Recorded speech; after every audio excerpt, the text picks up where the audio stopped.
You've got a fern called the Boston fern. Familiar with it? The Boston fern along here. You've got this little fella there. See another little fella inside there? It's the bird of paradise. Bird of paradise. You'll see here a little lonely anthurium. He's here all on his own. But you'll see some more of them as we go further through the garden. Now, as you look through there, you'll see some red haliconias between there. The Wagneriana haliconias. And as you go up here, you will see the red and your pink gingers along here. As a matter of fact, you're a lot closer to them here now than you were when you were looking at them from the bus. So you just go up there and assemble anywhere in the area of the bridge or just beyond the bridge, and I will join you up there in a moment. You've got the bird of paradise here. And another one, that's the one there, the bird of paradise. The Wagneriana haliconias there, the red one. All along here, on either side of you, you've got a fern called the Boston fern.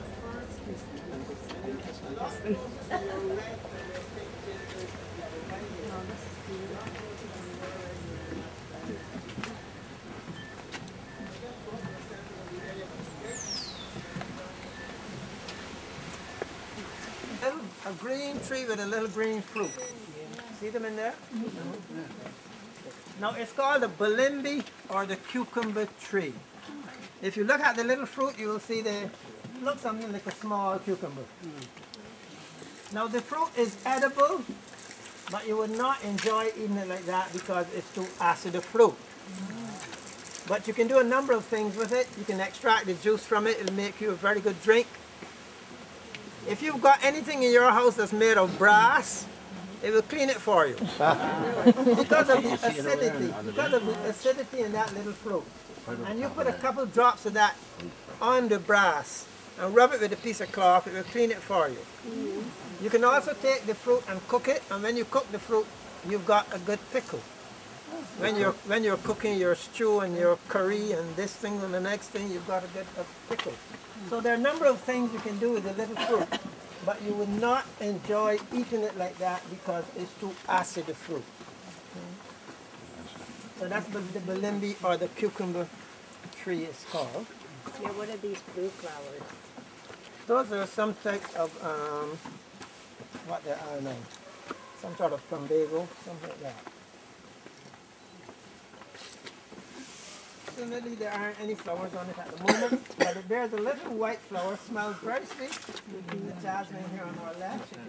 We are actually going through an area now called the California Garden.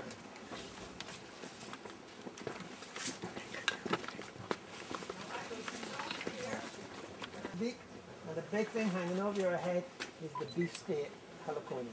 So just take your photographs and go right down, assemble on the grass at the bottom.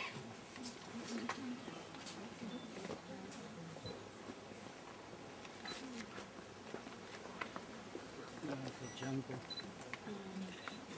The whole thing's like a jungle.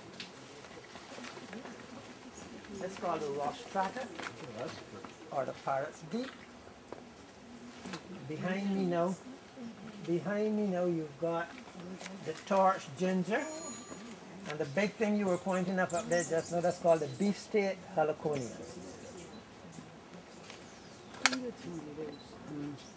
So just take your photographs, go right down and assemble on the grass at the bottom.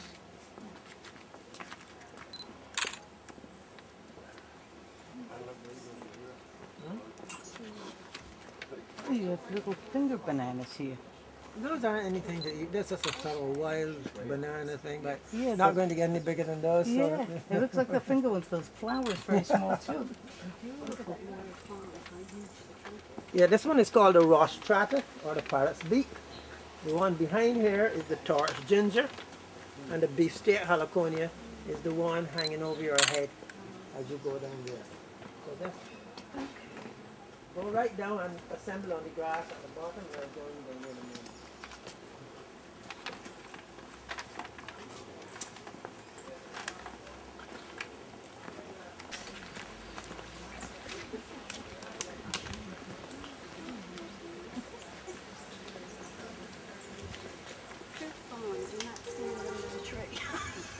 Oh, great.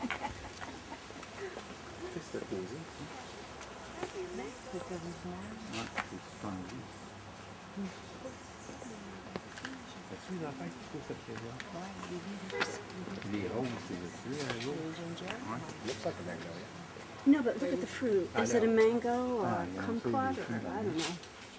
They didn't have a little size. No.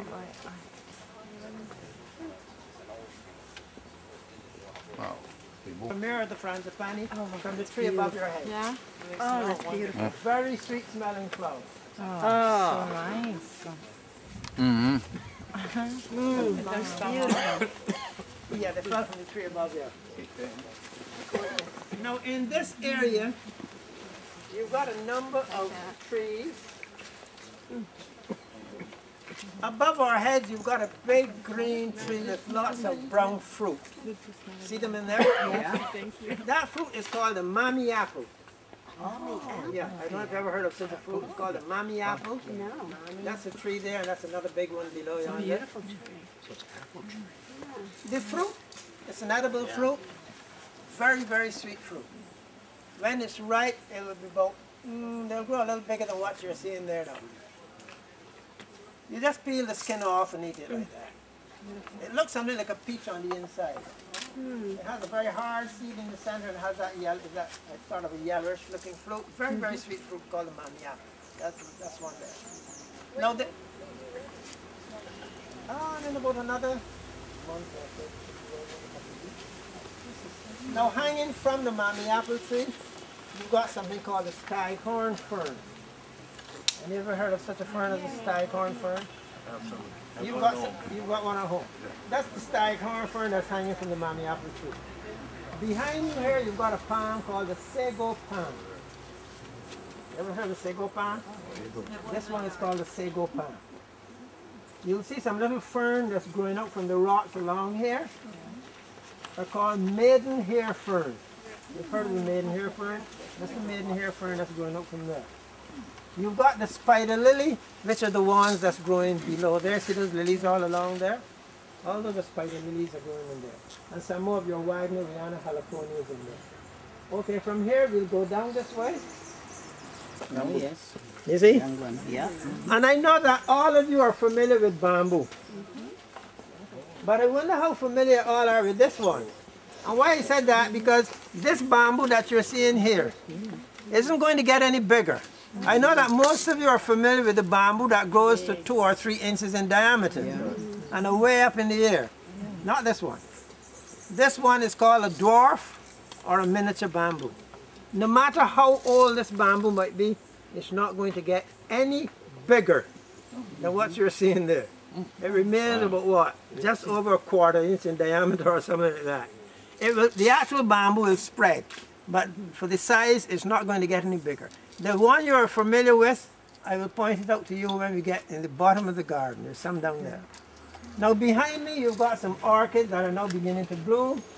And any one of you who might want to take a photograph of them, you can go through there, come through this door here, and we are going down that way.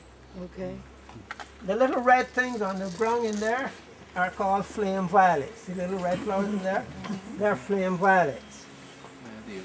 So we are going down this way.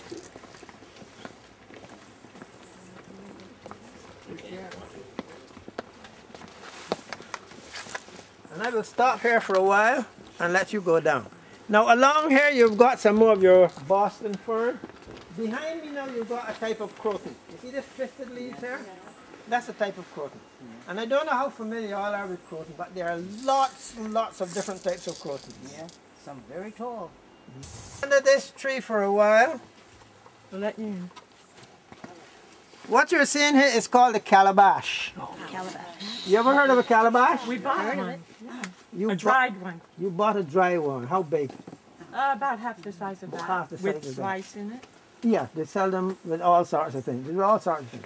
Now, as you see, this is the calabash. It's not an edible fruit, but you can do a number of things with it. And it all depends on what you want to do with them. You pick them accordingly. It does not necessarily have to stay on the tree and get to this size. You can pick them smaller, or you can let them remain on the tree and they'll get even bigger. Now, it is such a heavy fruit that very seldom would you find them on the extremities of the tree. You will see they normally come out more on the trunk of the tree. See them there? That's one there. See these little green things here? All those are some of them coming out there. All along there. all up there. Those are, Oh, there's an see ant. them there? So they're very heavy fruit. As I said, it all depends on what you want to do, and then you pick them accordingly. I've got two things in my hand that was made from the calabash, and as you can see, neither one of them as big as what you got there. And I know that you're all familiar with this, the maraca, right? You're all familiar with it. And this is the calabash. And when it is dry like this, extremely hard. This too is a calabash. And in the days of slavery, I don't know how much you read about slaves and whatnot, but